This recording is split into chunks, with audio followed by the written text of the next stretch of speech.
Ես ներկայացնեմ արդեն առարկայական գործնական գործունեության հետ կապված մեր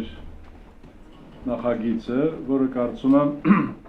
ձեր օգնությամբ նաև եւ ձեր խորհուրդներով որոշակի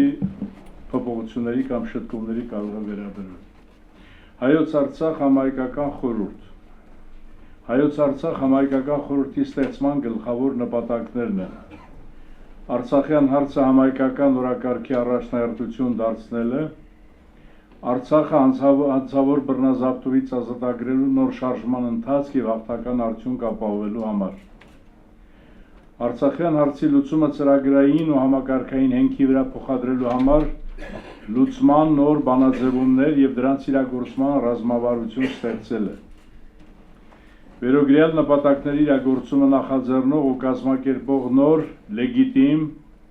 ոչ կառավարական եւ վերկուսակցական համազգային ինստիտուցիոնալ կառույցի ձևավորումը։ Որպես Արցախի հարցի լուծման նպատակ հետապնդող լեգիտիմ կառույց խորհրդի գլխավոր խնդիրներն են։ Արցախի հարցը նորից համահայկական օրակարգ բերելը եւ առաջնահերթություն հաղորդելը։ Արցախի հարցը միջազգային հարթակներում ներկայացնելու եւ առաջ մղելու համակարգումը։ Արցախյան նոր շարժում կազմակերպելու գաղափարական եւ հոգեոր առաջնորդություն իրականացնելը։ Արցախահայության ինքնակազմակերպման համար համայնքական ջանքերը միավորելու համակարգումը։ Արցախի հարցի լուծման բազմաշերտ իրավական, քաղաքական, դիվանագիտական, տնտեսական եւ մյուս ասպարեզների նոր բանաձևումներ եւ դրանց իրագործման ռազմավարություն ստեղծելու ամբողջական գործընթացի համակարգումը։ Խորհրդի լեգիտիմությունն ապահովում է հայ առաքելական եկեղեցու, ես ինստիտուցիոնալ բառը գործակարգավորում եմ թարգմանում, չգիտեմ որքանով ճիշտ, մասնակցությամբ։ Հանձինս Արցախի թեմի հոգևոր առաջնորդի արցախահայության ինքնակազմակերպման մարմինների ներկայացուցչականությամբ Հայաստանի ջավախայության եւ սփյուռքահայության ազգային կառույցների ներկայացվածությամբ։ Այդպիսի մոտեցումներն առաջարկված են հենց իր խորհրդի եւ նրա հանձնախմբերի ձևավորման մեխանիզմներով։ Խորհրդի ինստիտուցիոնալ ձևավորման համար առաջարկված են հետեւյալ մոտեցումները։ Խորհրդի կազմը 11 անդամներ, խորհրդի նախագահի լիազորությունները վերապահվում են հայոց առաքելական եկեղեցու Արցախի թեմի առաջնորդին։ 6 անդամների ներկայացնում են խորհրդի բոլոր 3 հանձնախմբերը։ Մյուս 4 անդամների թեկնածություններն հաստատվում են աշխատաժողովի մասնակիցների ընդհանուր ժողովի կողմից համաձայնեցնելով խորհրդի նախագահի հետ։ Դրանց թվում պետք է լինեն Հայաստանի ջավախայության եւ սփյուռքահայության ազդեցիկ ներկայացուցիչներ, ովքեր կարող են գործուն դերակատարում ունենալ գերտերությունների պետական օղակներում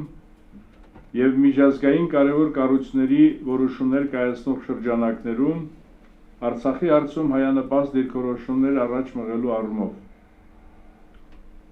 Խորհրդի կազմում Արցախի հանրապետության իշխանության ներկայացուցիչներից բացի այլ պետական պաշտոնյաներ կամ կուսակցական ղեկավար գործիչներ ընդգրկվել չեն կարող։ Խորհուրդը գործում է Արցախի լեգիտիմ ընտրված իշխանությունների հետ ներդաշնակ համագործակցություն ապահովելով։ Խորհրդի աշխատանքների իրականացման ֆինանսավորումը կազմակերպելու եւ նրա առջեւ դրված խնդիրների լուծումն ապահովելու նպատակով առաջարկում է խորհրդին առընթել հիմնել Հայոց Արցախ համահայկական հիմնադրամ, հաշվի առնելով, որ Հայաստանի իշխանությունների թույլ տրված սխալների հետևանքով հայության հավատը Հայաստան համահայկական հիմնադրամի նկատմամբ փաստացի լիովին սասանված է։ Իրագործման փուլերը, սկզբնական ընթացք, Հայոց Արցախ աշխատաժողովի մասնակիցների կողմից խորհրդի նպատակի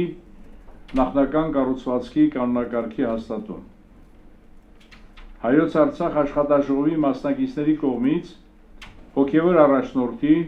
ներքին կառուցվածքային միավորների աշխատանքային խմբերի հաստատում։ Բուն ընթացք։ Կառուցվածքային միավորները ձևավորող աշխատանքային խմբերի կողմից խորհրդի եւ հանձնախմբերի նախնական կազմերի առաջադրում, Գործունեության ճանապարհային քարտեզի կազմում մեծ մամլո ասուլիս գործունեության փաստացի մեկնարկի հիմնական նպատակների ու թիրախների գործողությունների պլանի ներկայացում։